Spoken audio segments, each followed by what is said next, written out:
At Christmas dinner, my daughter-in-law handed me a badge. It read, "Housekeeper." Her parents roared with laughter. My son smirked. "Dinner is for family only," he said. "There wasn't even a chair for me at the table." I silently took off my wedding ring, placed it on the table, and said 4 words. A heavy silence hung in the room. But before we continue, let me tell you who I am. My name is Alara Vance. I am 70 years old, and in that moment, I realized that the people for whom I had spent 42 years building a life had decided there was no longer a place for me at their table. Let me tell you what happened next. I was standing in the dining room of their massive house in a gated community in wealthy Lake Forest, just outside of Chicago. The ceilings were high, the chandelier sparkled, and the Christmas tree looked like it belonged in a magazine. Every ornament matched perfectly, not a single handmade craft in sight. I looked at the table, 10 place settings, 9 chairs. The crystal shone in the warm light. The linen napkins were folded into intricate shapes. By the entrance hung a seating chart on thick cream-colored cardstock. Names were written in gold calligraphy. My name was at the very bottom, under a separate heading, Staff. My daughter-in-law, Tiffany, pinned this badge to my sweater herself, in front of 20 people. Her smile was wide, her voice a half-tone louder than necessary.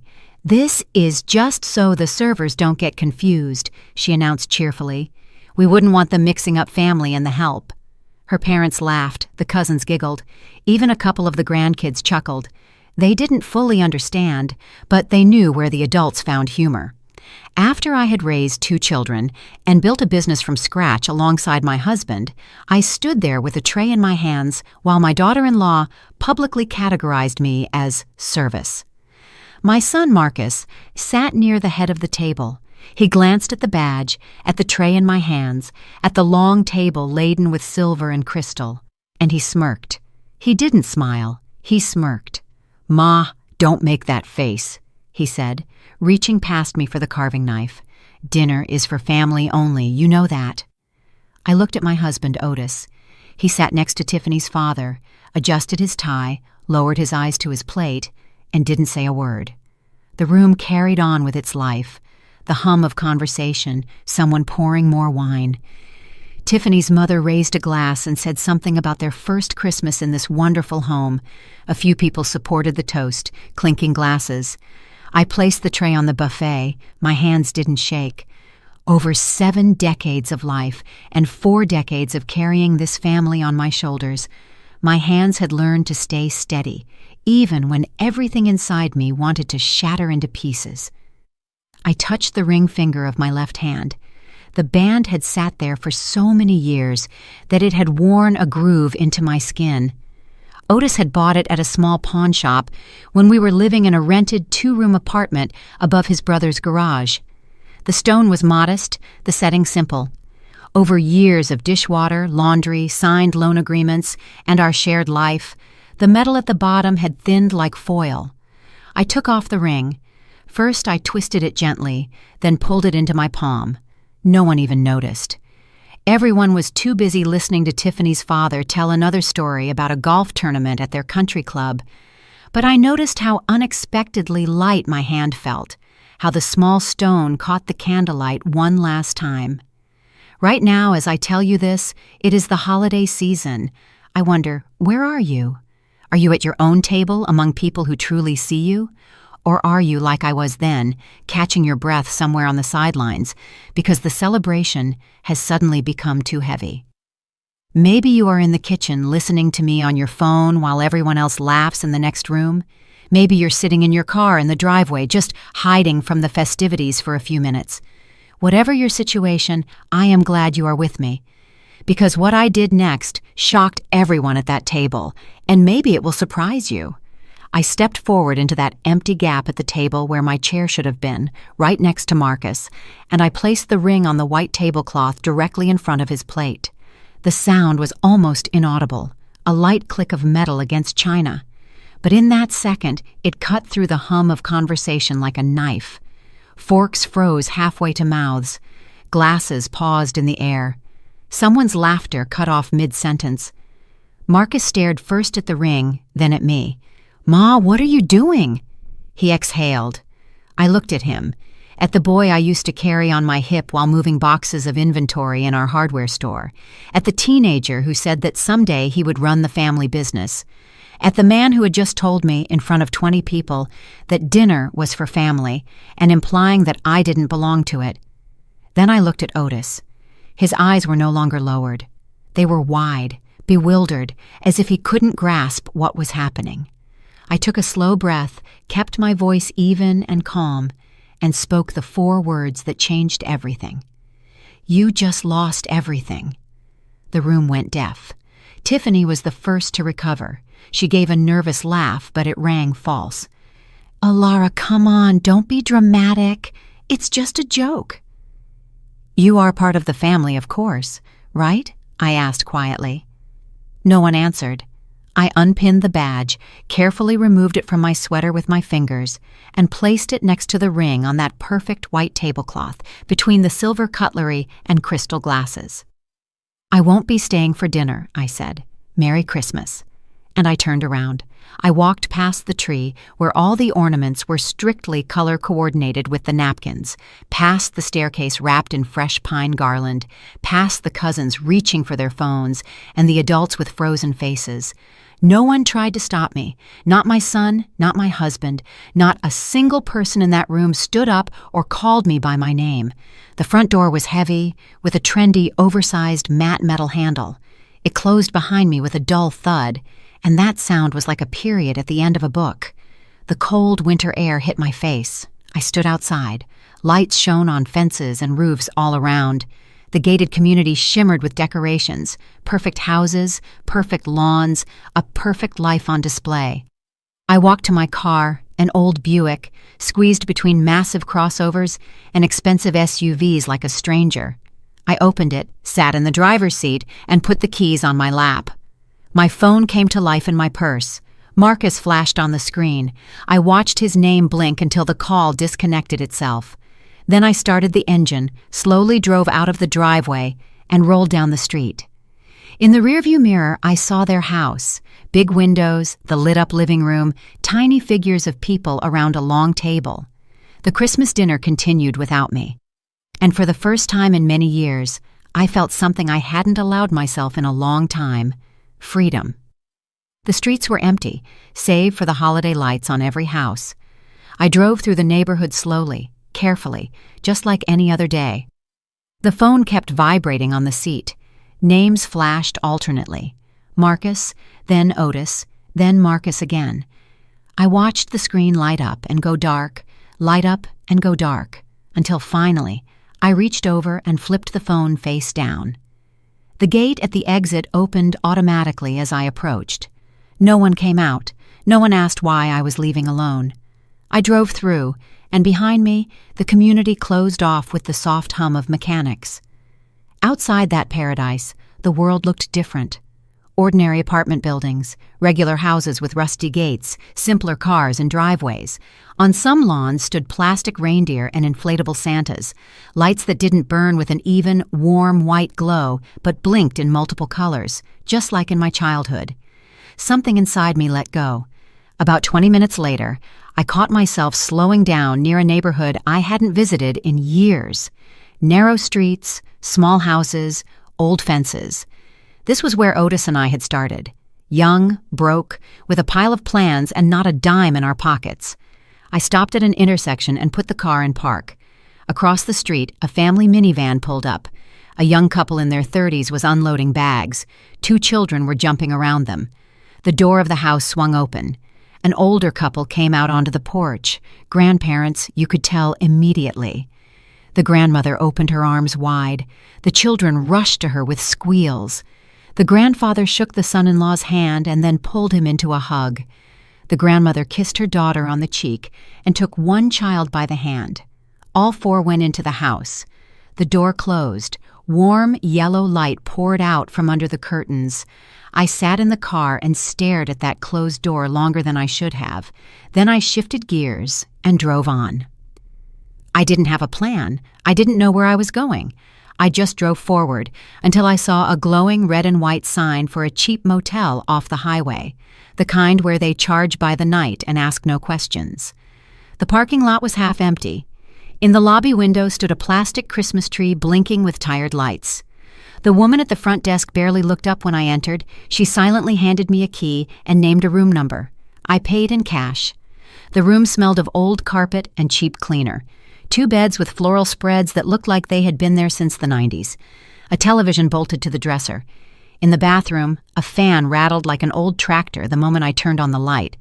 I put my bag on the bed and sat next to it. The phone came to life again. I took it out, looked at the screen. 15 missed calls, a dozen messages. I didn't open the texts, just scanned the names. Marcus, Otis, Tiffany, Keisha, my daughter, asking if I was okay and where I was. I turned the phone off completely and put it on the nightstand. The room went quiet. Cars whooshed by on the highway outside. Somewhere down the hall, someone was watching TV too loudly. But here, in this small, imperfect room, there was only me and the sound of my own breathing. I lay down on top of the bedspread without taking off my coat and stared at the ceiling. That damn badge kept floating before my eyes. Tiffany's smile when she pinned it on, her parents' laughter, Marcus's smirk, his words, "Dinner is for family only." But it wasn't just about this evening. I lay on the hard bed in that stupid motel and remembered the weeks leading up to Christmas. How Tiffany had shoved a list of chores for her perfect holiday into my hands, not as a mother-in-law, but as a housekeeper. Pick up the dry cleaning, polish the silver, check the guest bathroom to make sure there are decent towels, go get the groceries on the list, decorate the tree, only please without those. And with a light gesture, she pushed aside the old ornaments I had once bought for our own children. The list hung on the refrigerator. Thick check marks noted the items I had already done. Most of the check marks were by my hand. Marcus was on calls during this time. He had clients. Tiffany was either very tired or busy with important things. I silently hauled bags, scrubbed, ironed, and told myself, "Well, Grandma, you're helping the young ones. That's how it should be. Family." But there was one phrase that was stuck in my head like a splinter. I remembered the day I accidentally overheard Tiffany. I was in the kitchen chopping vegetables. She was talking on the phone with her mother, pacing back and forth in the living room. "Honestly, it's actually convenient that she lives with us," Tiffany said cheerfully. "It's like having live-in help, but for free." I froze with the knife in my hand. No, she does everything herself," Tiffany continued. "She likes to help. Cooks the food, watches the baby, looks after the house. We didn't even hire a nanny. Can you imagine the savings? Like live-in help, but free." In the motel room, I heard that phrase as clearly as I had from the next room. I thought about the store, the business Otis and I had built from nothing, about the papers I had found a month ago in his dresser, in the bottom drawer under his socks. Official documents, typed pages, stamps, signatures. Management rights to our hardware store were being transferred to Marcus, the authority to hire, fire, manage accounts, sign contracts, directors' powers. Otis had signed it all 2 weeks ago. My signature wasn't there. There had been no conversation about it beforehand. I had sat on the edge of the bed with those papers on my lap, staring at them until something crunched in my chest. Our store, our loans, our sleepless nights, my signatures on the contracts when the banks looked sideways at Otis and saw him as a risk, but looked at me a little softer. And here was Otis, quietly signing over power to his son, not even deeming it necessary to ask the wife he had lived with for over 40 years. I thought about the house, the one that cost us all our savings, the one in the gated community where I couldn't find a chair at the table, the house that was legally registered to me, where dinner is for family only. I suddenly caught myself asking, how long has this been going on? How long have they been pushing me aside? How many small moments had I swallowed, making excuses? He's tired, he's stressed, he didn't think, he's joking. Well, young people are like that these days. How many times had I pretended not to notice being erased from conversations, decisions, plans, From photographs, eventually? How long had I been invisible in my own life? The clock on the nightstand glowed with red numbers, almost midnight. Back in their perfect house, they were probably still sitting at the table. Maybe they had reached dessert and champagne. Maybe they were already laughing about something else, maybe recounting to each other how theatrical I was. Or maybe right now they were running through the rooms, nervous, calling everyone, coming up with theories about where I had gone. I closed my eyes. Tomorrow, I thought. Tomorrow, I will decide what to do next. But one thing was clear, even that night in the small bleach-smelling motel under the sound of cars outside. I wasn't going back to how things were. I wasn't going back to the role of a person who can be treated like a servant with impunity. I woke up on the same bed, in the same position, in the coat I had lain down in. Through the thin, crooked curtains, a murky morning light was breaking through. My neck was stiff, my lips dry, the taste of cheap powdered coffee from the lobby still in my mouth. For a few seconds, I didn't understand where I was or what had happened.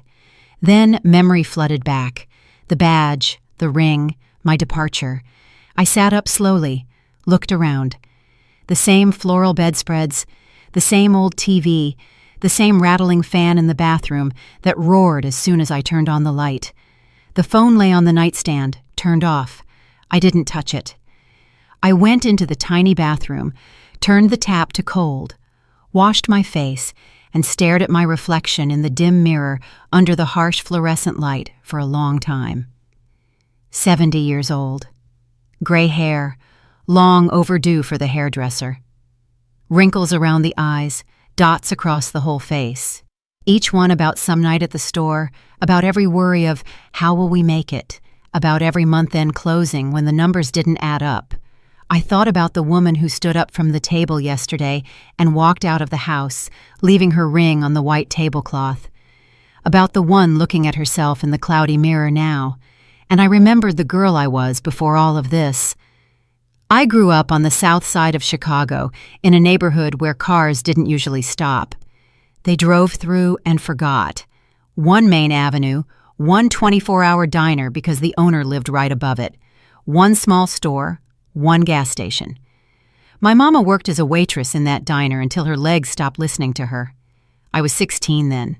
She would come back late at night smelling of fried potatoes, cheap oil, and strong black coffee, kick off her shoes, sit on a stool, and soak her feet in a basin of warm water. I would be doing homework at the kitchen table. My daddy was a truck driver, worked for a company that paid by the mile, not the hour. He was gone most of the week. Sundays, if we were lucky, he'd be home, bringing some small thing, a chocolate bar, a magnet, an extra loaf of bread. We lived that life where half a pound of ground beef had to make 6 dinners, where you smoothed out aluminum foil with an iron to use it again, where T-shirts were worn until they fell apart at the seams and then cut into rags for cleaning. But we didn't consider ourselves unhappy. My parents were proud that they paid their bills on time, cheated no one, and begged from no one. They taught me that dignity isn't in the size of your wallet, but in how you hold your head and keep your word. Otis Vance appeared in my life when I was 23. I was sitting behind the register at a pharmacy. Boring, monotonous work. He came in to buy painkillers and lingered at the counter for 20 minutes. He was 25. He worked at a hardware store downtown. He was full of ideas about how things could be done better if only someone would give him a chance. He spoke passionately, waving his hands. I listened and suddenly caught myself starting to believe it too. A year later, we got married. No destination weddings, no floor-length couture gowns or restaurants. A quick trip to City Hall, then a modest table in the local community center, plastic chairs, borrowed flowers. No honeymoon. We moved into a small 2-bedroom apartment above his brother's garage. The apartment was cold, the windows drafted, the pipes banged, but it was ours. Otis kept dreaming of his own store, about how he would do everything differently. Honest goods, real advice for people, no deception. I listened, and the more I listened, the more seriously I took his words. We saved every dollar. I took a side job with a private accountant, helping sort papers during tax season. Otis took any overtime he could get. We ate beans and rice more often than I care to remember. After a couple of years, we had enough for a down payment on a narrow, old storefront on a busy street. The building was dilapidated, the floors creaked and shifted. In the back room, the roof leaked during heavy rain. We set out buckets and basins. But the rent was manageable. The location had foot traffic. We named it simply Vance Hardware and Supply. I painted the sign myself, standing on a stepladder under the July sun. I traced the letters with a ruler so they wouldn't be crooked. Otis coached from below. Right, left, the letters slipping. The first 10 years were the hardest. Otis stood on the floor, talking to customers, showing them what was best to buy, getting to know contractors and weekend warriors. I sat in a small room behind the stockroom with a calculator and ledgers, watching every penny, learning to read contracts and not fear banks, calling suppliers and begging for payment extensions when revenue fell short. When Keisha was born, I was 27. I took just a week at home and went back to the store. At first, she slept in a carrier by the counter, and I would rock her with my foot between customers. Then I wore her on my chest in a sling. The baby slept while I sorted inventory and counted invoices. Marcus was born 3 years later. By that time, we had already refinanced the store twice to survive the slow seasons, when no one was renovating or building. Once we even leveraged my small life insurance policy. The bank wouldn't give a loan otherwise. I felt firsthand what bankers could be like. Some explained calmly, looking me in the eye. Others spoke exclusively to the man, as if I weren't in the room. But we pulled through. The store grew not in leaps but carefully, step by step. We added a small yard for lumber. Then, when Marcus was in elementary school, we opened a second location in a neighboring suburb. By the time my son entered high school, our small shop had turned into one of the few independent hardware businesses that the big box chains hadn't crushed. People knew us by name, knew we wouldn't cheat them, that we'd give solid advice and wouldn't upsell. We did it, Otis and I, together. I remember one evening. Marcus was about 15. We were closing the store, counting the till. I was clicking the buttons on the old register. He was sitting on the counter, swinging his legs like a child. "Someday, this will all be mine," he said suddenly, looking around the floor, the shelves, the lights, the people still wandering the aisles. I looked up from the register. "Ours," I corrected, "if you want it. But you'll have to want the work, not just the result." He nodded, but I saw something strange in his eyes, distant. That look teenagers have when they talk about the future without really understanding what it's made of. "Of course, Ma." He waved it off. I realize now I should have looked closer at that "of course," at how easily he pronounced those words. I should have understood sooner the difference between "I want to receive" and "I am ready to build." But back then, I still believed that if you gave a lot, worked hard, and stayed close, people would automatically see your value. That family is something self-evident, reliable. Sitting that morning in the motel, looking at myself in that cloudy mirror, I finally admitted to myself what had been brewing for a long time. It doesn't matter how much you built and how much of yourself you put into it, if the people for whom you built it don't respect the builder. And I was no longer going to be invisible in the house I helped stand up. By that morning in the motel, I already knew I wasn't going back to a house where I had been made invisible, which meant I had to look honestly at how we got here. Marcus finished college with a degree in business management and a complete lack of interest in our store. He was 22 when he first said plainly that the shop wasn't for him. We were standing in the yard behind the store amidst lumber and bags of concrete mix. I was closing out the register, pulling cash from the drawer, sorting receipts. "I want to do something else," he said, sitting on a pallet, swinging his legs. "Something, well, more serious, bigger than your store." Otis lowered his eyes for a second. I saw his face flinch, but then he quickly plastered on his usual smile. "What exactly?" I asked. Marcus shrugged. "Consulting, strategy, helping businesses grow. The store's fine, but it's small, you know. I want to think bigger." I didn't argue. Keisha had already moved to Philly by then, working as a nurse, married to a man whose last name I still respect. She called every week, sent photos of the kids, visited when she could. She had her own life, her own family. I wanted my son's life to work out too. Otis and I helped Marcus rent a workspace in a trendy co-working building in downtown Chicago, in a glass tower where everything shines and everyone walks with laptops under their arms. He called it a consulting firm. I never quite understood who exactly he was consulting or about what. At family dinners, he talked about clients, presentations, growth strategies, sprinkling in buzzwords. When asked specifically, "And what did you do?" he answered in a way that said a lot without really saying anything. Otis listened, glowing with pride. "Our son is downtown, in an office, in a suit," he would repeat, "not in the dust with lumber, but in business." I nodded and stayed silent, though a question stirred inside me all the time. In what business exactly? That was when he met Tiffany. She worked in the same business center, doing marketing for her parents' company.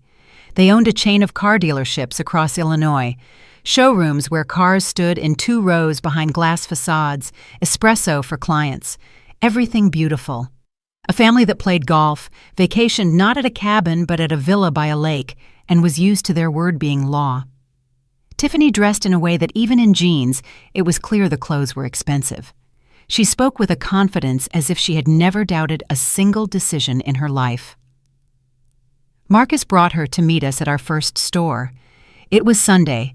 We had just finished inventory. The air smelled of wooden pallets, metal, and paint. I stood behind the counter in old jeans and a t-shirt.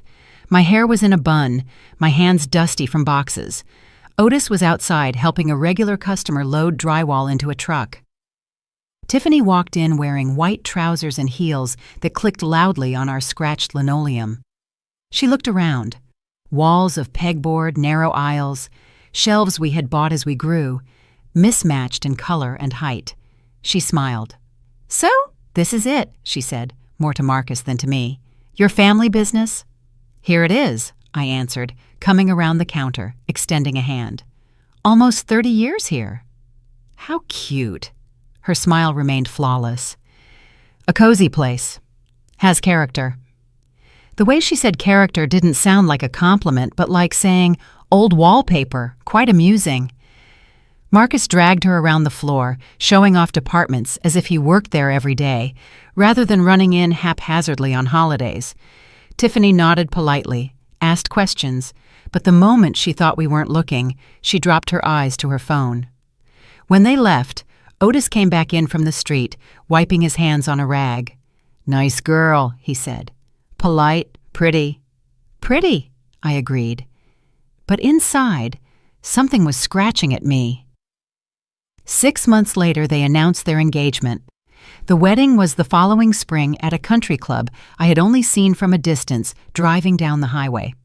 Columns at the entrance, perfect lawn, paths where it seemed no one ever walked in dirty shoes. Tiffany's parents paid for almost everything, but Otis didn't lag behind, writing checks for amounts he didn't tell me about. I saw later in the statements, flowers, photographer, rehearsal dinner, prices that rivaled our old mortgage payments. At the ceremony itself, their side filled almost the entire hall. Business partners of her father, her mother's friends from the book club, relatives from all over. Our side was more modest. A few employees from the store, Otis's brother and his family, a couple of old friends. During the reception, I stood near the dessert table, a plate of cake in my hands. My appetite had long vanished. Tiffany was talking to a cousin, laughing, leaning in slightly. I wasn't eavesdropping on purpose. I was just standing nearby. "Marcus's family is sweet," she said liltingly. "Such hard workers, very simple, very grounded. His mom still stands behind the counter in their little shop. Can you imagine? I keep telling him, we need to retire them already, or they'll live there forever. But it seems they like the drudgery." They laughed, the cousin, then Tiffany herself. I looked at my plate and realized I couldn't eat. That night in the hotel room, I carefully mentioned it to Otis. "Tiffany said one thing," I began. He was already untying his tie, tired, happy. "She's young." He waved it off, not even listening. "Don't nitpick words, Alara." "She called our store little," I said, "and she said it like it was something shameful." "Well, it is little," Otis answered calmly, "compared to what her family has. There's nothing wrong with that, just different levels. It didn't hurt him. But over the next year, I saw him start to measure us by their standards more and more. He began talking about expansion, franchises, an exit strategy, about how we should sell the chain to a conglomerate while we were on top and cash out.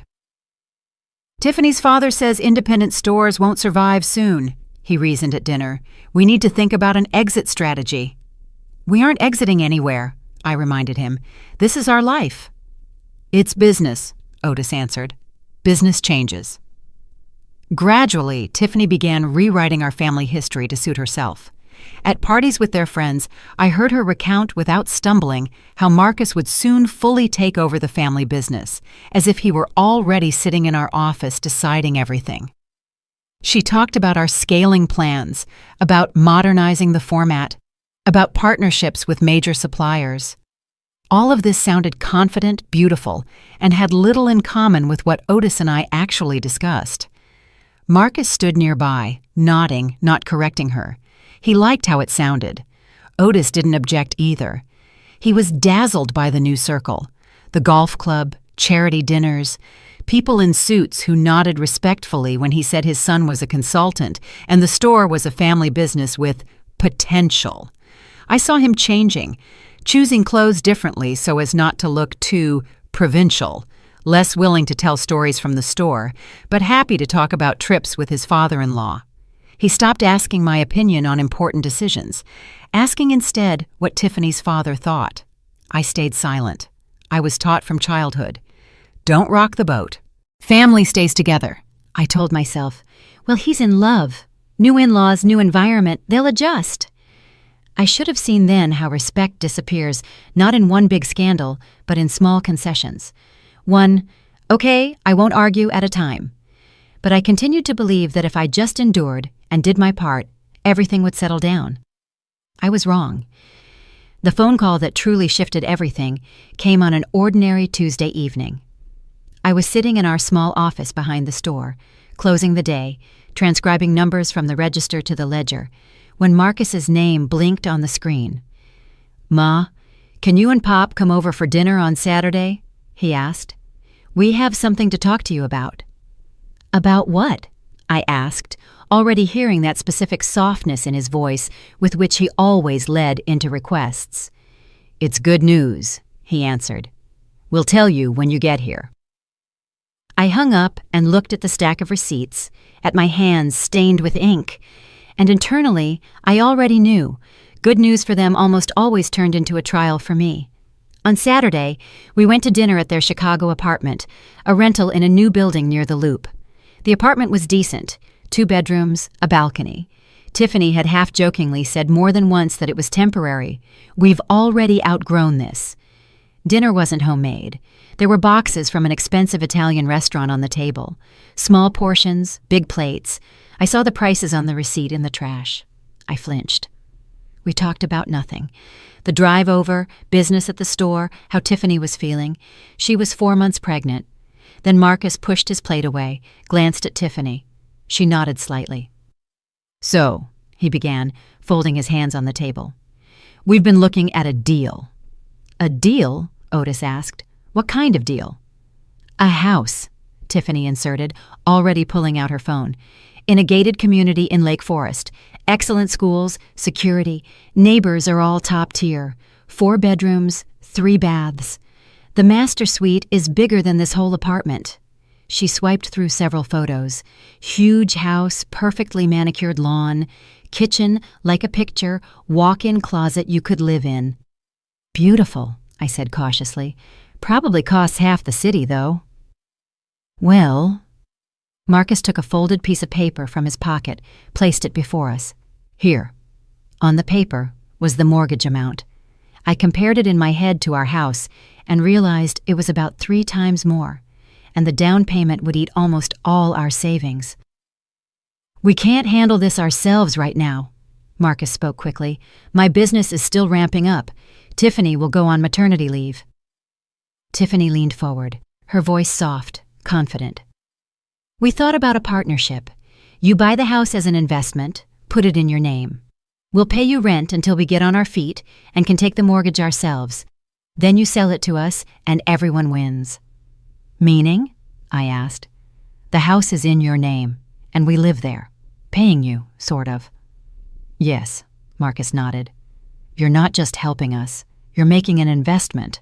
Real estate is safe, and we need space for the baby." "Can we think about it?" I asked. "Of course," Tiffany said hurriedly. "But the market is very hot right now. The seller wants an answer within a week, Max." The ride back was silent. Otis spoke first. "I think it's not a bad option." "It's a huge amount of money," I said. "We have it," he waved his hand. "And who did we save it for? We aren't eternal. We need to help the kids while we're alive. The house stays in the family anyway." "The down payment wipes us out to zero," I reminded him. "Alara," he sighed, "it's an opportunity. The child will grow up in good conditions. We know ourselves how a cheap rental squeezes you." That night I sat at our kitchen table.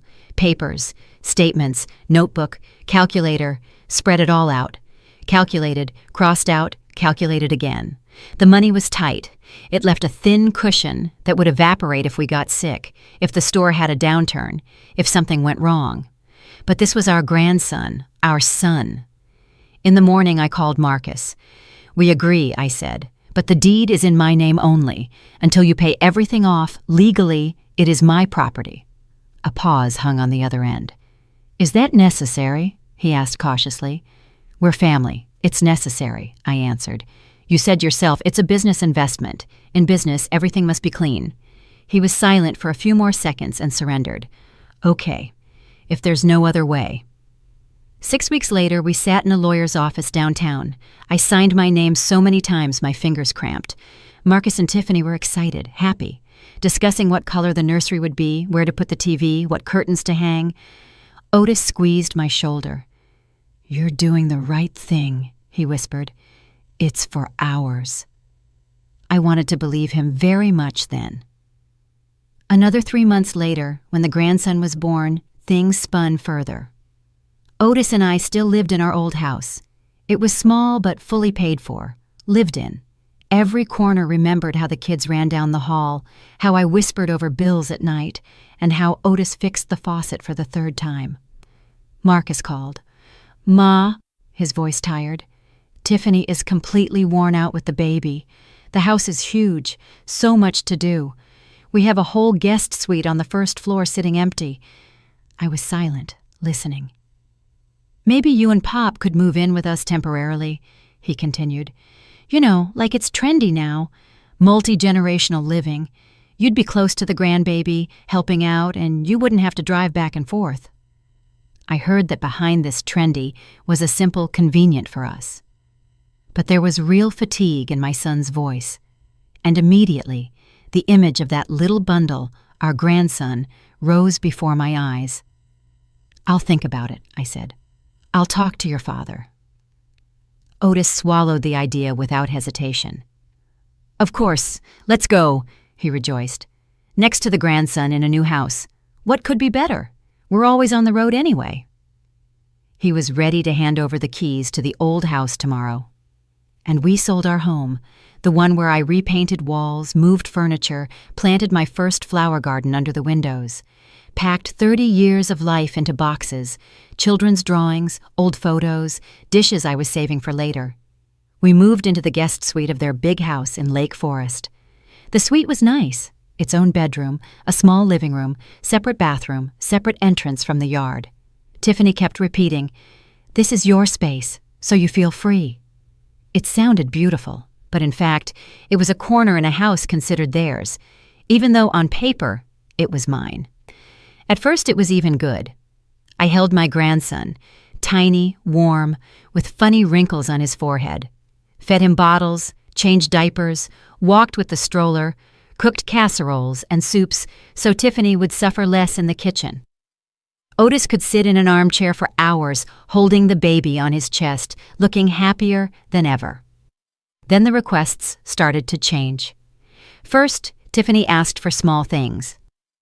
"Alara, since you're going to the store anyway, grab some groceries on the way." "Can you throw in a load of laundry while I'm with the baby? I won't get to it." I told myself, Well, Grandma's helping. That's how it should be. But gradually, help began to turn into do. Alara, cleaning upstairs is the hardest. Could you please check the bathrooms? The cleaning lady started charging too much, so we let her go. Alara, could you clear out that room? Make it a playroom? The baby's toys will be everywhere soon. Can you be home by 3? I have a salon appointment and a nanny isn't in the budget. And why bother? You're home anyway. I cooked, scrubbed, barely put the ironing board away. I had more work than in our old house. And at some point, even without a conversation, without an official starting today, you are our housekeeper, I stopped being the grandmother who lives with us. I became the one who does. It happens unnoticed. First, they ask you to pour water since you're up, then call someone from the room, then bring the phone, then make a sandwich, then another one. I want a different kind. I remember one scene especially clearly. Tiffany invited 3 friends for lunch on the terrace. It was warm. The table was set outside.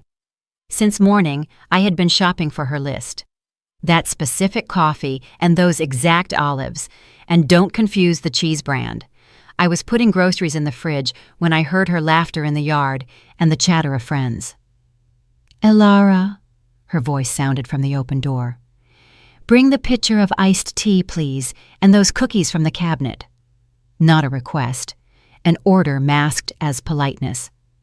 I brought the tea, brought the cookies, then approached a couple more times to refill glasses. One of the friends thanked me. The others didn't even turn their heads. As I was walking back to the kitchen, I heard Tiffany, not lowering her voice, say, "It's so convenient, honestly. Like staff, but family. She loves helping, does it all herself." The friends ooh-ed and ah-ed. "Oh, wish I had that. Pity my mom lives far away." I stopped at the kitchen table, leaned my palms on the edge, and just stood there for a while, staring at a single spot. Another day, Marcus caught me in the hallway. "Ma, can you help out?" He threw out while walking, not even looking up from his phone. "I need to pick up my suit from the dry cleaners, and I have back-to-back calls. You're going into town anyway?" "I'm going to the store," I said. "That's in the other direction." "Well, you'll go after." He waved it off easily. "They're open till 6. Not hard for you to make it. I really need that suit for tomorrow." I went. Of course I went. And the next time, he didn't even ask, just sent a text with the address of the dry cleaners and added, "Pick up? Thanks, you're the best." Meanwhile, at the store, things were changing too. Marcus started showing up there once or twice a week.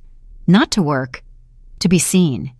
He walked in wearing a suit, circled the floor, shook hands with regulars, patted employees on the shoulder in a friendly way, took selfies against the backdrop of shelves, and posted them online captioned, "Growing the family business, love our customers." I saw Lamar, our old employee who had been with us nearly 20 years, approach him, starting to explain a problem with the supplier, prices rising, quality dropping, need to decide who to keep working with. Marcus listened, nodded importantly. Yes, we'll need to look at that. I'll think about how to approach this strategically," he said, wrote nothing down, and walked on. An hour later, Lamar came to me. "Did Marcus tell you about the supplier?" he asked. "No," I answered. "What happened?" The two of us sorted through all the papers. I called the warehouse, then the supplier, haggled, secured a decent price and a different delivery schedule. That evening, I mentioned it to Otis. "Marcus promised to think about it and forgot again," I said. "And it's the small things that keep the store running." Otis shrugged. "What do you expect? He has his own business, his own clients. He can't keep track of everything." "Those small things are the reason we survived at all," I replied. "He'll learn," Otis said. "We didn't know everything immediately either. The main thing is that he comes in, people see the young owner is on site." "He's playing owner, not working," I said quietly. "You're always tough on him," Otis sighed. "He's trying as best he can. He needs new ideas for the store, a fresh perspective." He didn't even ask about my ideas. I chose silence again. I told myself, when the baby grows up, when Tiffany calms down, when Marcus gets a taste for the work, everything will level out. I continued doing what I always did. Getting up early, going to the store, doing the books, and at home, washing, cooking, babysitting, adjusting to other people's schedules. Until one day, on a quiet Saturday morning, I stumbled upon that envelope. Otis had gone golfing with Tiffany's father. I was gathering clean laundry in our guest suite, folding t-shirts, making the bed. I opened his dresser to put away shirts and noticed the bottom drawer wasn't fully closed. I pushed it. It hit something inside. I pulled the drawer out completely. In the far corner, under a stack of socks, lay a folded, thick brown envelope. I almost slammed the drawer back shut, almost walked away, but the way it was hidden gave me no peace. I took the envelope in my hands, opened it. Inside were papers. Not letters, not cards. Legal documents, the kind I had been signing myself for 3 decades. Contracts, addendums, stamps, fine print. I recognized the format immediately. Partnership agreements, some redistribution of authority, new signatures. The further I read, the colder my fingers got. Management rights in our business were being transferred to Marcus. Officially, the right to sign contracts, make decisions on salaries, staff, supplies. Otis had already signed everything 2 weeks ago. My signature wasn't there. My name wasn't there either. I sat on the edge of the bed, put the papers on my lap, staring at them until the letters blurred. So, I had been officially pushed away from the business I built myself behind my back. A couple of hours later, I was still sitting in that position when the front door slammed. Otis returned from golf, whistling some tune. He walked into the room, stopped in the doorway, seeing me with the envelope. "What's that you have?" he asked, though his eyes showed he knew exactly what it was. I stood up, handed him the papers. "You tell me," I answered. He took them, scanned them, put them on the dresser. "Yeah, just formalities, Alara," he said. "Getting affairs in order." "Formalities?" I asked. "You transferred authority over the store to Marcus and didn't even inform me?" "I was going to." Marcus started unbuttoning his collar. The moment never seemed right. The moment. I spoke slowly so my voice wouldn't break. "And when did you want to? When he's already redone everything however he pleases? Or never?" "Don't be dramatic," he grimaced. "It's time to give the son an opportunity. We aren't getting younger. He needs to learn to manage." "He isn't managing, Otis," I said. "He comes in twice a week, pretends he's the boss, and leaves. He makes no decisions. Lamar and Patrice and I make them. He'll learn," he cut off. "We didn't understand everything from day one either." "We were in the store every day," I reminded him. "We risked, mortgaged everything we had, didn't sleep at night. Marcus doesn't do that." Otis sighed heavily, as if I were exhausting him. "You've always been too strict with him. He's trying in his own way. And anyway, this isn't about you right now, it's about him." "Seems to me it's exactly about me," I said. "About me being crossed out of the decision as if I'm excess." He was genuinely surprised. "No one crossed you out. You're still part of the business, always will be." "But not a partner," I answered. "Not a person to be consulted. Just convenient labor that handles everything while the men pretend to lead." He was silent. It was clear he didn't get it. "You're blowing this out of proportion," he said finally. "I was trying to be a good father, give the son a chance. And the fact that in doing so you stopped being a husband, does that bother you?" I asked quietly. He looked away, said nothing. I walked out of the room and closed the door. He didn't follow me. After that conversation, everyone in the house became more cautious. Otis and I walked past each other like strangers in a hospital corridor. Polite, "Hi! How are you?" No depth. He went to the store or to golf. I went to the store and back, and at home into our corner, the guest suite. Marcus, if he noticed anything, didn't show it. Tiffany noticed. It was felt in her gaze, sharp, assessing. She was too smart not to understand something had cracked. She just didn't fully understand where exactly. 3 weeks after the envelope story, I was folding clean laundry at the end of the hallway on the second floor. I had washed sheets, taken them out of the dryer, stood over the table in the laundry room trying to master that eternal hell called how to fold a fitted sheet. The door to Marcus and Tiffany's bedroom was ajar. Tiffany's voice carried clearly. She was on the phone. I didn't intend to eavesdrop, but the sound traveled down the hallway like through a pipe. "No, I understand," she was saying, but awkwardly. "She's here constantly. When people come over, it's unclear if she's family or staff. Everyone gets confused." I froze, sheet in hand. "I mean, yes, useful," Tiffany continued. "Free nanny, free cleaning, it's super. But useful isn't the same as, well, loved, useful, not loved." The words hit so precisely, as if someone had struck my forehead. "We were actually looking at those elite-assisted living facilities in Florida," Tiffany said further. "You know, the ones with programs, pools, doctors. We'll present it as a gift. You worked so hard, you deserve a rest. All that spirit. She'll feel guilty if she refuses." Pause. Apparently the person on the other end asked something. Yes, Tiffany spoke again. "Plus, it'll be easier for Otis to persuade her. He's the boss with her. He'll explain it's in her interest." I felt my fingers grip the sheet until they turned white. "The business they have there is also awkwardly structured right now," she said. "On paper, Otis can't transfer everything to Marcus because Alara still holds half. And this house is laughable. It's still registered to her. We live here, but legally, it's her property." Another pause. Someone said something in response. "Exactly," agreed Tiffany. "That's why we do everything simultaneously. The facility as care for Mom, plus signing papers under the guise of getting things in order. Inheritance, taxes. She doesn't understand any of it. Otis will handle it. She'll sign what's needed. The house transfers to us, store authority to Marcus. Everyone's happy. She's supervised in a nice place. We aren't villains. Everyone wins." I stopped breathing. "Well, yeah," Tiffany chuckled. "Marcus is nervous, of course. Thinks she won't agree, but she has no options. Where will she go? Retirement in a rental apartment? Funny. This way. Comfort, doctors, meals on schedule. What else does she need at her age?" Then, it seems, she was asked about our guest suite. "Leave her here?" Tiffany snorted. "No, that doesn't work for me. I need this floor when my parents visit. And anyway, it looks strange, as if we can't afford our own housing without help from relatives. Or as if a maid lives with us. No, it needs to look correct."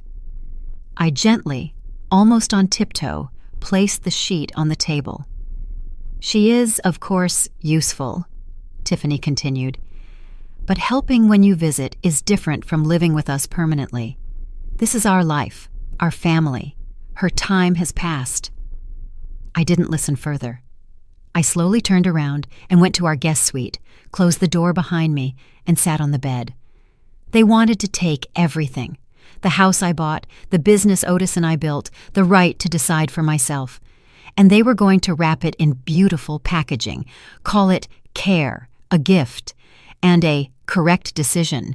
Remove me far away so I wouldn't get underfoot and spoil their picture. I remembered my mother. She was 68 when she died in her apartment, in her own bed. Until the last day, she decided herself when to get up and what to cook. She would sooner have burned the house down than allowed someone to send her to an institution because it was more convenient for the children. I stood up, went to the closet. On the top shelf, behind winter coats, lay an old accordion folder, darkened with time. The rubber band holding it had long lost its elasticity. I took it down, put it on the bed, opened it. Everything we had done in our entire life was there.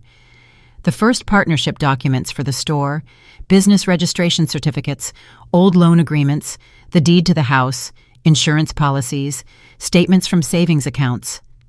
I spread the papers on the bedspread.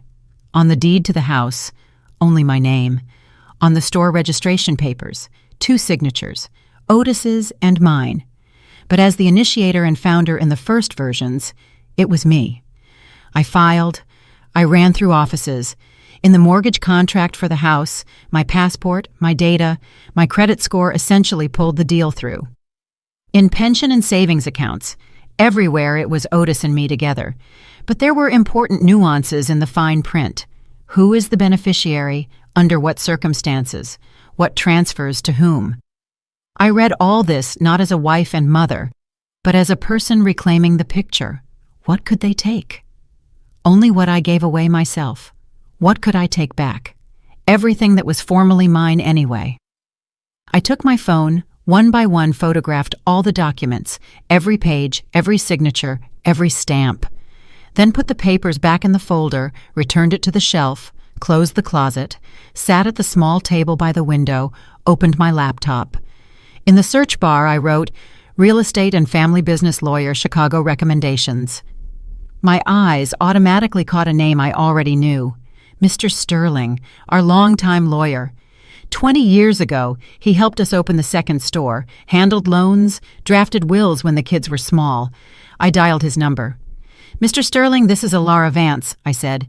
I need to meet with you and look at some documents. He didn't pry, just answered, Come in tomorrow. I wasn't in a rage at that moment. There was no desire to throw dishes or make a scene. It wasn't hot anger. It was a cold, very clear sensation. Enough. Now you will deal not with a convenient woman who endures everything, but with a person who remembers how to read contracts and count numbers. They forgot who taught them what business, negotiations, and fine print are. I didn't. The next morning I waited until Marcus, Tiffany, and the grandson left for her parents for some pre-holiday lunch. Otis had already left for the store in the morning as usual. I looked out the window at the empty driveway, took my bag, keys, carefully closed the door behind me, and drove downtown to Mr. Sterling's office. His firm was not far from where we started. Old building, high ceilings, worn carpet in the hallway, smell of books and coffee. He met me at the door, shook my hand. Alara, how many years? Come in. We sat in a small conference room. A stack of folders already lay on the table. He had pulled our old files in advance. Tell me, he said, what happened? I told him everything about the house registered to me, about the guest suite where we lived as if doing us a favor, about the documents Otis signed in secret, transferring authority over the store to his son, about Tiffany's conversation in the bedroom, about the facility, about plans to do everything correctly, so I would just sign, not understanding what. Mr. Sterling listened carefully, not interrupting, only occasionally asking clarifying questions and making notes. With every word I said, his face became harder. When I finished, he leaned back in his chair, took off his glasses, looked at me over the frames. Do you want my professional assessment or human? He asked. Both, I answered. Humanly, he said. Your family is behaving vilely, to put it mildly, and you have every right to protect yourself by any legal means. He put his glasses back on, opened one of the folders. And now legally, you have far more leverage than they think. He spread copies of our old contracts before me. The store, he began. According to documents, you and your husband are partners. But here it's important not only what is written, but how everything actually works. All these years you did the books, signed papers, communicated with banks and suppliers. If it goes to court, a judge will see you are the de facto manager. He set aside one folder, took another. The house, he said. Here everything is absolutely clear. The owner is you and only you. Marcus and Tiffany are essentially tenants, even if they don't think so. You can put the house up for sale tomorrow, and they will have no legal right to stop you. But Otis paid too, I objected out of inertia. Paid from joint funds, he nodded. But the title is registered to you. In reality, that is the key moment. He turned a few more pages. Pension and savings accounts, he murmured. Here it's more interesting. Formally, you both have access, but there are nuances. Who is the beneficiary? What happens in case of one spouse's death? What options do you have for changing these conditions? Given that Otis's blood pressure has been jumping lately and he's on pills, it's better to attend to this in advance. I remembered his pills, the blood pressure monitor he kept on the nightstand, his shortness of breath on the stairs. What can I do? I asked. The question isn't what you can do, he answered. The question is, "What do you want?" I thought for a couple of seconds. "I want to take back control over what belongs to me," I said. "I want the house and my part of the business protected so no one can, by slipping a paper, deprive me of a voice. And I want to decide myself where to live and how to spend what Otis and I earned." "Then we do this," he nodded. "We put everything in your name through a trust." We spent the next 3 hours over papers. Mr. Sterling drafted documents to create a trust in my name. The house into the trust, my share of the business there too, my personal savings and deposit accounts as well. "In the end," he explained, "all this will be under your sole control. No one, husband, children, grandchildren, will be able to sign something for you or make a decision without your consent." "And what to do with the store?" I asked. "I don't want it to go to Marcus. He hasn't earned it." Mr. Sterling smirked. "I've been wondering," he said. "Why haven't you sold it yet to those who actually run it? Lamar, Patrice?" "They won't manage the price." I shook my head. "If we give them an installment plan and a good discount," he answered, "they'll manage. You will receive payments from them as additional income.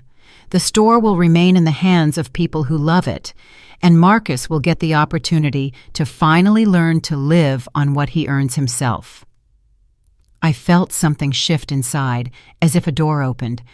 "I like this idea," I said. We sketched out the conditions: sale of my share of the store to Lamar, Patrice, and 2 other old employees. Payment in parts, manageable but fair, without predatory interest, without bondage. "The house," he reminded. "How do you want to handle it?"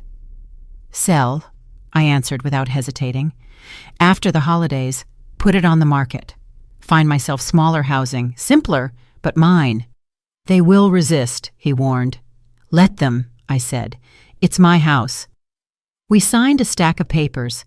Mr. Sterling gave me recommendations on accounts: transfer part to another bank where Otis has no access, recheck beneficiaries on savings. When I walked out of his office, the sun was already setting. Wintry, low, orange. The phone in my purse had been vibrating the whole time. I took it out, looked at the screen. A text from Tiffany. "Don't forget, please, to buy normal silver polish, the one in the green tube. Don't get the cheap stuff. And that coffee I like, not that stuff you always buy. What time will you be home? Need help with dinner, I'm not managing." I looked at these lines, and I wanted to laugh. Just a week ago, I would have driven to the shops, rushed home so dinner would be on time.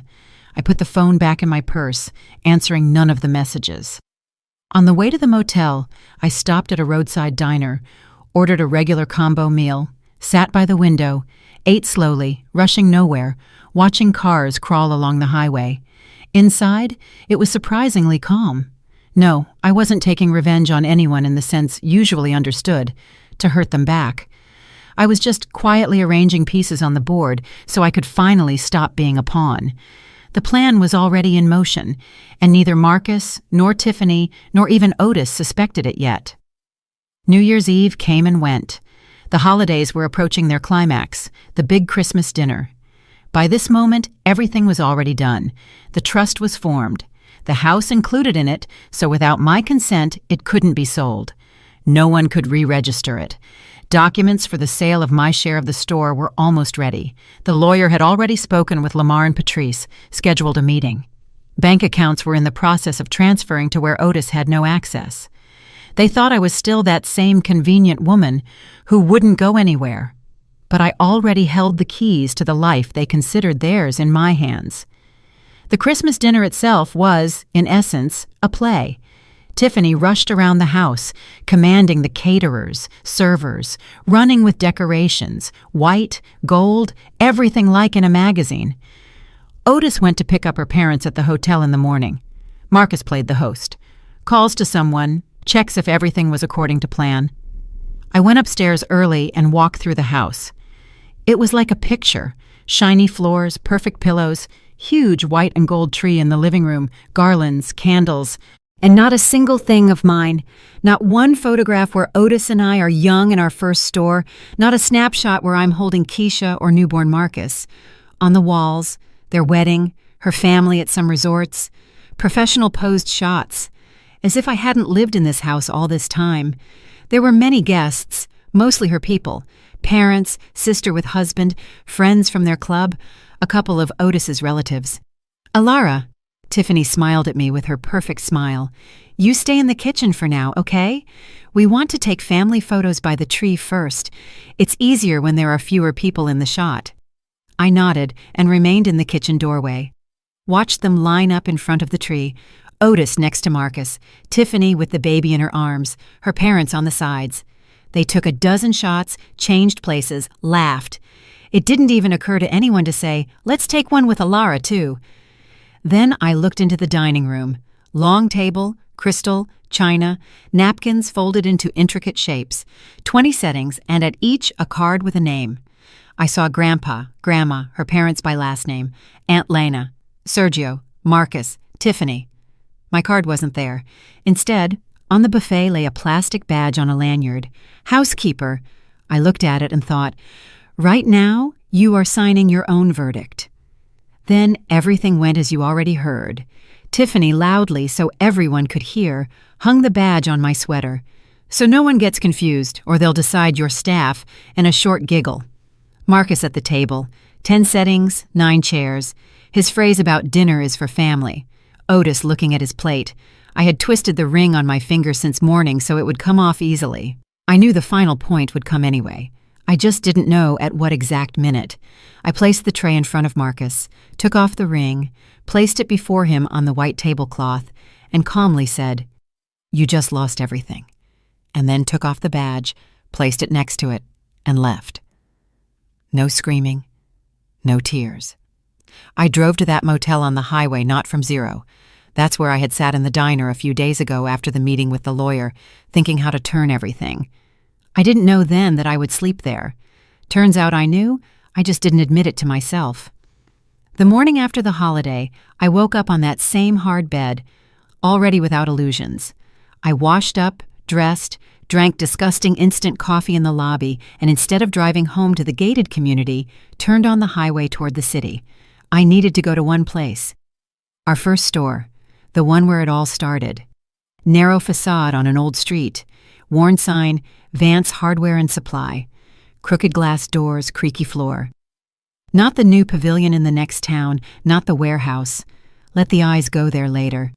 I needed this one, the native one. I opened the door with my key, took a breath. The smell hit my nose. Wood, paint, a bit of oil, cardboard. My work. I walked slowly along the shelves, ran my hand over boxes of screws, over hooks, over cans of paint. Every meter of this space was paid for with our nerves. A couple of minutes later, the bell above the entrance rang. I turned automatically. Lamar appeared on the threshold, as always a bit early for his shift, with a cardboard cup of coffee. "Miss Alara?" He stopped. "I thought you'd be with family." "Everything's fine. Plans changed," I answered. He looked closely, stayed silent, and just nodded. "If you need anything, say the word." "We'll need to talk seriously soon, you and Patrice," I said. "But not now." "Okay," he answered simply, and went to the back. I went into the small room we called the office.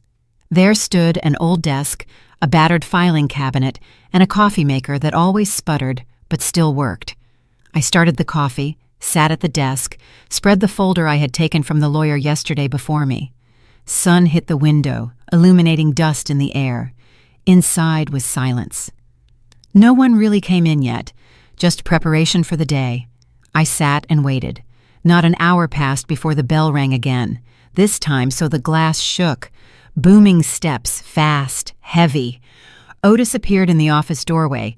He was still wearing yesterday's shirt, slightly wrinkled, face red, lips pressed together. "What was that yesterday?" Not even a hello. "Do you understand how you embarrassed us?" "Good morning, Otis," I said calmly. "Not a good morning," he waved off. "Tiffany was calling me all night. Her parents are in shock. Marcus doesn't know what to tell people. You staged a circus." "Circus?" I asked back. "Over some stupid badge," he continued. "You took and left the table in front of people. On a holiday. You shamed us." I looked at him for a while. then nodded at the chair opposite. "Sit," I said. "We need to talk." "I can stand," he grumbled. "Sit, Otis," I repeated. Something in my voice, probably, was such that he wasn't used to. He sat. I opened the folder and placed the first document before him. "What is this?" He frowned. "A trust," I answered. "The house we live in is now included in it and legally secured to me. All decisions regarding it go only through me. Neither you, nor Marcus, nor Tiffany can transfer it, mortgage it, or sign it away without my consent." Otis scanned it, hesitated. "Why all these complications?" he asked. "We're family." I didn't answer. Placed the next packet of papers. "This is an intent to sell my share of the store to Lamar, Patrice, and 2 other old employees," I said. "On installment terms, manageable payments. By spring, everything will be finalized." "You're selling the store?" His voice broke. "Our store? Without me?" "I am selling mine," I said calmly. "My half. I can do what I deem necessary with mine. You will do with yours what you want. Give it to Marcus. Burn it. Leave it to someone. That's your business. But my part will go to the people who really hold this store up." He stared at me as if seeing me for the first time. "You can't do that," he squeezed out. "Already did," I answered. I placed the third document. "This is the contract with the realtor," I said. "The house in Lake Forest goes on sale on the 10th. After paying off the mortgage, everything that remains, we split 50-50. "Have you lost your mind?" he whispered. "Where will Marcus and Tiffany live? The grandson?" "Where they can afford," I answered. "Just like you and I once lived in a rental above a garage and didn't die." He ran a hand over his face. "Is all this because of yesterday?" he asked. "Because of that stupid joke with the badge?" "No," I said quietly. "Yesterday is just the period. The reason is the last few years." "What years?" "The years when you made me sell our old house and move into the guest suite in the house I bought, as if doing me a favor. The years when your daughter-in-law called me like staff only free on the phone. The years when you gave Marcus papers for the store behind my back and said I was being too dramatic. When you sat at the table while I was officially listed as a housekeeper and didn't even lift your head." He opened his mouth, closed it, opened it again. I just wanted to support the son," he muttered. "Give him an opportunity." "I understood." I nodded. "Just while you were busy being a good father, you stopped being a husband." He turned to the window. "We can fix everything," he said after a pause. "We'll talk to them, set boundaries. You come back home." "I already came home, Otis," I said softly, and nodded at the walls of the store. "Here it is. Everything else is their decorations." He didn't answer. I took out one more sheet, a printout of a listing. A small house near the ocean, down in South Carolina, near Myrtle Beach. 2 stories, small yard, 10 minutes to the water. "And this is where I'm moving," I said. "House isn't new, no frills but mine. I already arranged a long-term lease, and later maybe I'll buy it." Otis took the sheet, read it. "You serious?" "Absolutely," I said. "End of January, I move there." He raised his eyes to me, confused, tired. "And me?" he asked. "And you will choose yourself," I answered. "You can stay with Marcus and Tiffany, help them live nearby. You can come with me, start a normal quiet life by the ocean without these endless games of status." He was silent. "But I won't live where I'm considered service staff," I continued.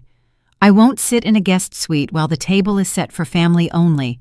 I won't pour strength into where I'm not seen." "Alara," he began.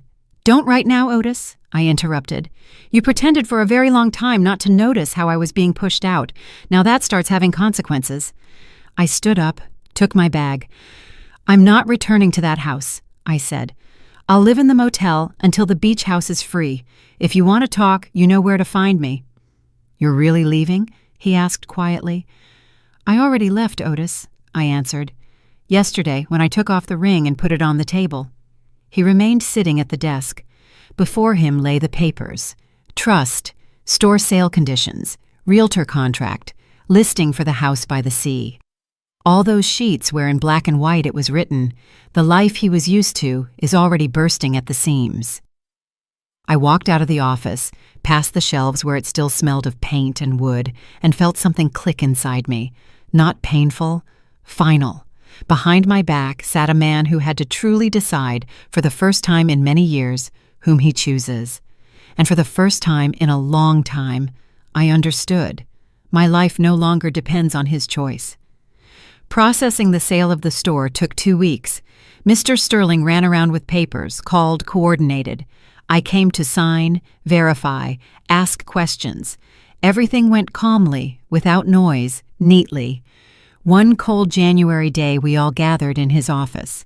Lamar came first in a shirt I hadn't seen on him before. It was clear he bought it specifically for the event. Behind him, Patrice, hands shaking, clutching her purse as if someone might take it away. Then 2 more of our old employees, with whom we survived the zeros and the crises and empty shelves together. "You sure you didn't change your mind? For the 3rd time this week?" Lamar asked. "Lamar, if I doubted, we wouldn't be sitting here," I answered. We signed for a long time. Initials here, signature here, date here. Mr. Sterling patiently explained every page, though I understood anyway. But it was important to me that Lamar and Patrice heard everything too. When we finished, Patrice couldn't hold back. Right in the middle of this strict table piled with papers, tears flowed. "I don't even know how to say thank you," she exhaled. "We never thought we could have something like this." "You've had it for a long time," I said. "Just now it's visible not only in fact, but by documents." Lamar stood up, extended a hand, shook mine firmly. "We won't let you down." "I know," I answered. "You haven't let me down for 20 years. When I walked out of the office, the air on the street seemed especially sharp. I walked to the car and for the first time in a long time felt not fatigue, but a certain lightness, as if a heavy sack was taken off my shoulders, and then a familiar black SUV screeched to a halt in the lot. Out of it, slamming the door, jumped Marcus, face red, breathing ragged, phone in hand. "Ma, what the—" He even searched for a word. "What did you do?" I stopped next to my old car. "Good afternoon, Marcus," I said. "You sold the store?" he spat out. "Were you going to ask me at all?" "I sold my part," I answered calmly. "Mine, not ours, not yours, my half." "It was supposed to go to me," he almost yelled. "It's a family business. I'm your son." "And?" I asked. "You showed up there a couple of times a week for photos and stories. That is not called running a business." He jerked his shoulder, turned away, then back to me. "You could have waited. We said I would gradually enter, build a strategy." "Marcus," I interrupted, "let's be honest. You didn't want the store. You wanted the image.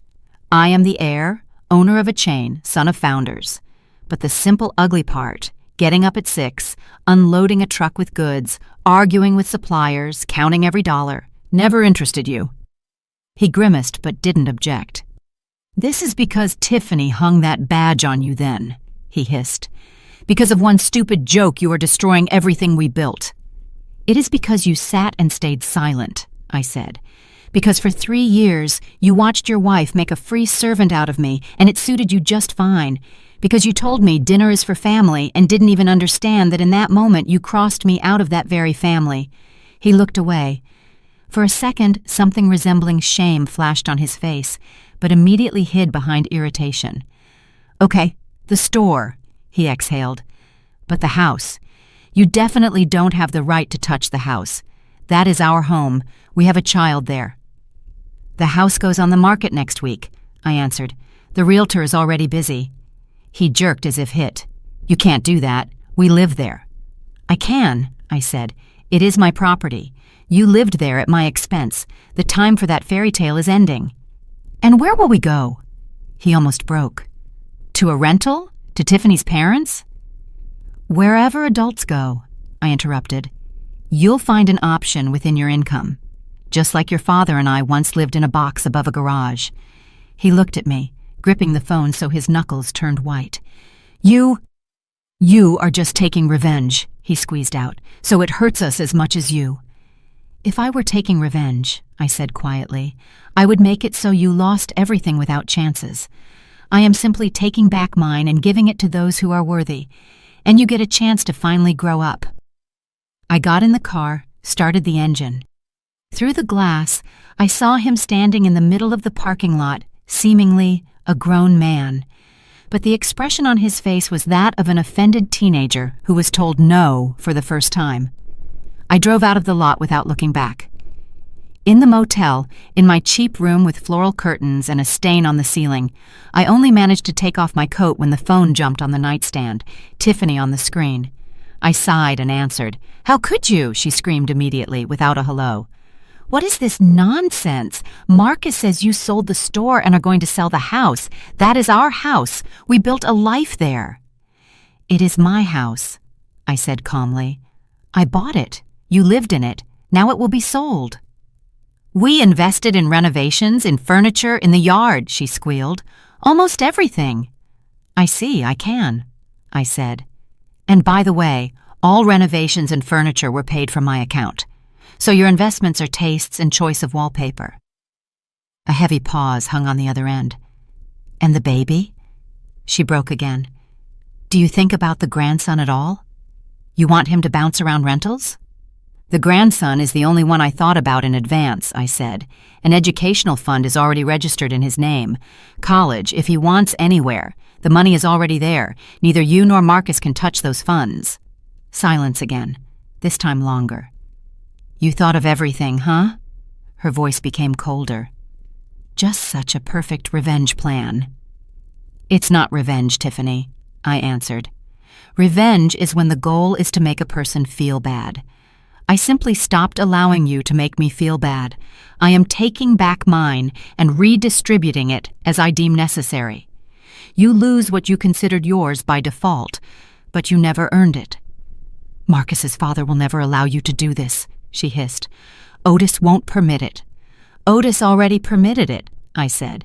"He was the first to decide to sign papers behind my back. Just now I am signing the consequences." She exhaled noisily.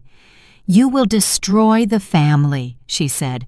"You started destroying the family the day you hung a housekeeper badge on me," I answered. "I just stopped sitting in the kitchen watching you do it." The phone clicked. She disconnected. I put the phone on the nightstand, sat on the edge of the bed. The room smelled of cheap air freshener. Behind the wall, someone was watching TV loudly. Steps shuffled down the hall. I looked at the dark screen of the phone. No call from Otis, nor from Keisha. Only this hysteria and the dumb pause after. I lay down on top of the bedspread, closed my eyes, and suddenly felt very clearly. Everything real is only beginning. They thought I'd just slammed the door in emotion and would return in a couple of days to make up, as always. But actually, I had just shifted the bricks in the very foundation of their habitual life, and very soon the house they sat in so confidently would start cracking at the seams. By the end of January, everything fell into place, like in a ledger after closing the month. The house they considered theirs stood in listings for barely any time. The realtor called me and said there were 3 offers, one better than the other. I looked at the numbers, estimated how much would remain after paying off the mortgage, and calmly said, "We take the highest one." A day later, Marcus and Tiffany received an official letter. "Deal approved. You have 60 days to pack things and vacate the house. 60 days to understand that what seemed like a guarantee for life actually never belonged to them." The store also officially changed owners. We set the date, February 1st. On that day, I arrived at the old pavilion early, walked through the aisles, touched the cool metal of the shelves, listened to the floor creak in the passage to the warehouse, then gave the keys to Lamar and Patrice. "Now it's yours," I said. "You'll handle it." They nodded, almost crying, repeating, "Thank you, Ms. Alara. We won't let you down." And I felt not sadness, but a quiet relief. I put a period where others decided to put my signature without asking. Otis never went to the coast. He stayed in Chicago, rented a one-bedroom apartment not far from the new store location, tried to maneuver between his son and me until he realized that sitting on two chairs is exactly that series where in the end you are left without a chair at all. Sometimes he called. "Maybe we think about how to return everything," he asked cautiously. "Nothing to return, Otis," I answered. "I abandoned no one. I just stepped out of the role I was written into without permission." Our conversations were polite but short. Somewhere inside me, probably, a warm thread still remained for him. 40 years together don't get erased by one scandal. But returning to where only a guest suite and a badge are prepared for you again, that is no longer about love. That is about habit. And I decided that at 70, it's time to change habits. A year later, on the next Christmas morning, I stood in my small kitchen in the cottage by the sea in South Carolina and mixed salad in a big bowl. Regular salad, greens, tomatoes, cucumber, no tartare of anything, and sauce of pumpkin puree. Just food that people eat at a living table, not for photos. My house is small. 2 bedrooms, a crooked fence, floorboards that honestly creak when you walk for water at night. Windows sometimes stick, the fridge hums like an old bus, and wallpaper in the hallway is peeling in the corner. And you know what? I love this house to the last seam. The table was set for 8 people, chairs from wherever. 1 bought on Craigslist, 2 dragged over by a neighbor. 1 actually once stood in a church hall. The tablecloth old but clean. Plates, each with its own pattern, not a single full set. Napkins half from the store, half ones I embroidered myself in the evenings when the ocean roars outside the window and I have nowhere to rush. First came Mrs. Higgins from the neighboring lot, dry, quick, in a bright scarf and with a casserole in her hands. "Well, hostess," she says, putting the dish on the table, "let's check if yours is edible today or if everyone will be saved by my cooking again." After her, Marianne pulled up, a retired teacher from across the street with 2 pies, apple and pecan. Then came the girls from the local diner, where I sometimes have breakfast, both young, with backpacks. Waitresses working shifts, living in a rented room, not getting to their families all winter. "We feel at home with you," they say every time. "Smells normal here. Smells human." And finally, a familiar minivan braked under the windows. Keisha arrived with her husband and kids. Sand from their shoes flew everywhere. The children burst into the house like a whirlwind, as always. "Gran, is this really all yours?" asked the youngest granddaughter, turning her head around. I sat down next to her. "Mine," I said. "Well, do you like it?" She carefully looked at the slightly crooked ceiling, the tree in the corner decorated with ornaments from the market, and a couple of old balls I had secretly taken from that big house, already empty. Looked at the mismatched chairs, at paper snowflakes we cut out with neighborhood kids. "It's fun here," she said seriously. "Like the house is smiling." My eyes stung, but I stopped crying a long time ago. Just nodded. "That's excellent. Means I'm doing everything right." We sat at this strange, shabby table, ate what we managed to cook and bring, interrupted each other, laughed loudly. No one arranged anyone by status. No one thought about how it would look in stories. No one curled their lip at someone else's food. Kids argued over a board game. Mrs. Higgins commented loudly. Marianne recalled how stubborn Keisha was in school. Living noise, living house, living me. After dinner, when everyone moved to the living room, some to the TV, some to the kids, some to tea, Keisha came to me in the kitchen. I was just washing dishes. "Ma," she began quietly, drying a plate with a towel. "Marcus called me recently." I didn't flinch. Over this year, I learned not to twitch at his name. "So?" I asked calmly. Asked how you are, but in circles. Said plainly what he wants.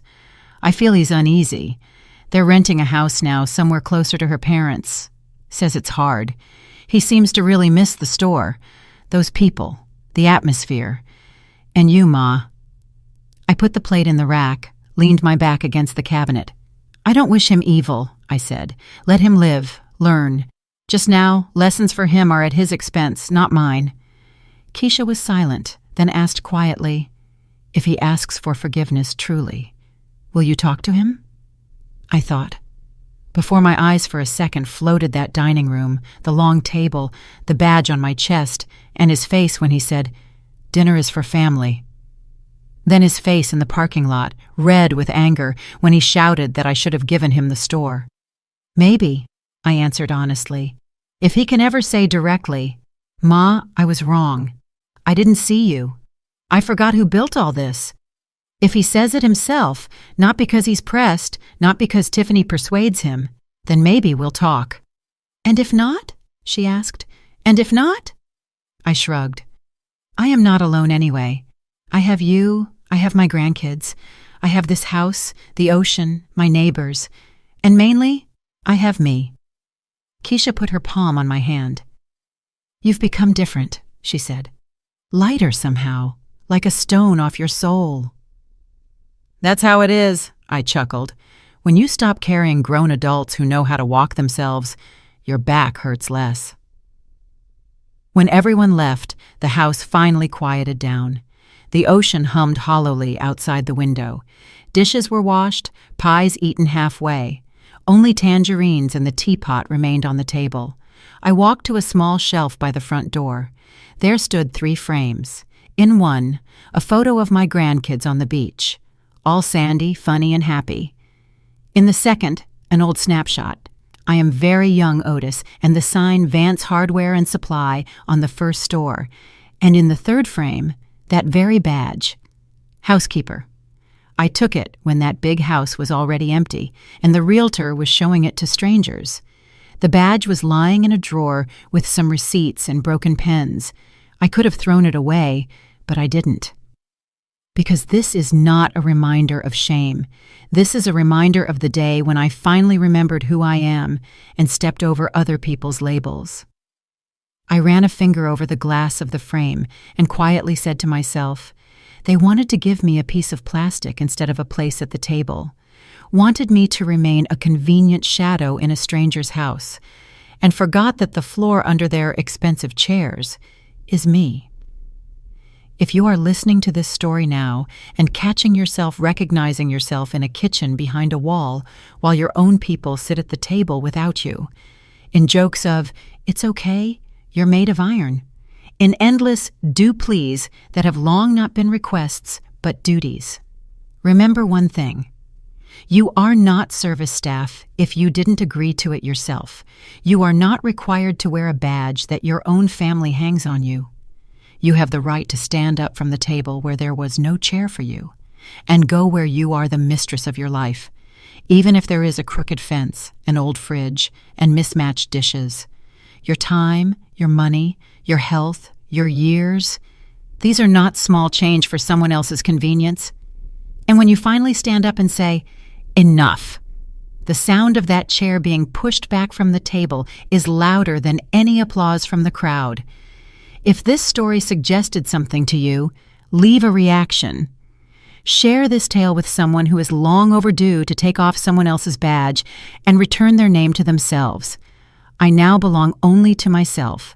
You know, this is the best inheritance I could leave both to myself and to those who truly know how to appreciate it. If you liked my story and want to hear more, go ahead and subscribe to my channel. If you'd like to support me, you can do it through Super Thanks. It would mean a lot. In the comments, tell me which city you're watching from and what time it is, so I can see how far my story reaches. I've added 2 more life stories on the screen just for you. Click one now and let's keep spending time together. Much love. See you soon.